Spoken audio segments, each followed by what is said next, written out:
મારો વિષય છે યોગથી નિરોગી. તો આપ સૌ શાંતિથી સાંભળજો. યોગ એ માનવ જીવનમાં ખૂબ આવશ્યક છે. જે વ્યક્તિ નિયમિત યોગ પ્રાણાયામ કરે છે તે હંમેશા નિરોગી રહે છે. યોગ એટલે જોડવું. યોગ એ આત્માની શાંતિ માટે પણ કરવામાં આવે છે. યોગ એટલે શરીર અને આત્માને શાંતિ આપવી. યોગનું મહત્વ આપણા જીવનમાં ખૂબ વધારે છે. યોગ કરવાથી લોકોનું આયુષ્ય પણ વધે છે. અમુક પ્રકારના રોગ દૂર થાય છે. એમાં પણ આજના સમયમાં યોગ કરવો ખૂબ જરૂરી છે. નાના બાળકોથી મોટા વૃદ્ધ સુધી બધા માટે લાભકારી છે. યોગ બાળકોને શારીરિક માનસિક વિકાસ કરે છે. તેનાથી આપણું શરીર મજબૂત બને છે અને તેનું ઘડતર પણ યોગ્ય રીતે થાય છે. બ્રાહ્મણ દેખાવમાં પણ ફેર પડે છે.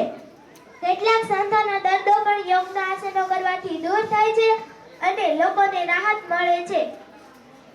યોગ માટેના ફાયદા અને તેની ઉપયોગિતાને જાણીને આખા વિશ્વના લોકોએ આપણા યોગને યોગ તરીકે સ્વીકાર્યું છે. આ બાબતને ધ્યાનમાં રાખીને સંયુક્ત રાષ્ટ્રોએ ભેગા મળીને 21 જૂનને વિશ્વ યોગ દિવસ તરીકે જાહેર કર્યો છે. શાળામાં, કોલેજમાં, ઓફિસમાં બધે જ યોગ દિવસ ઉજવવામાં આવે છે.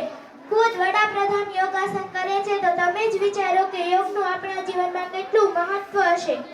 આપણા ખૂબ જ વ્યસ્ત જીવનમાંથી થોડો સમય આપણે યોગ માટે કાઢવો જોઈએ, જેથી આપણને ઘણા લાભ થાય છે. યોગ વ્યક્તિની શારીરિક શક્તિ વધારે છે, શરીરના બધા તંત્રોને મજબૂત બનાવે છે, આપણી યુવાની જળવાઈ રહે છે અને તાજગીનો પણ અનુભવ થાય છે. અંતમાં હું એટલું જ કહીશ કે યોગ ભગાડે રોગ. અસ્તુ. ભારત માતા કી જય.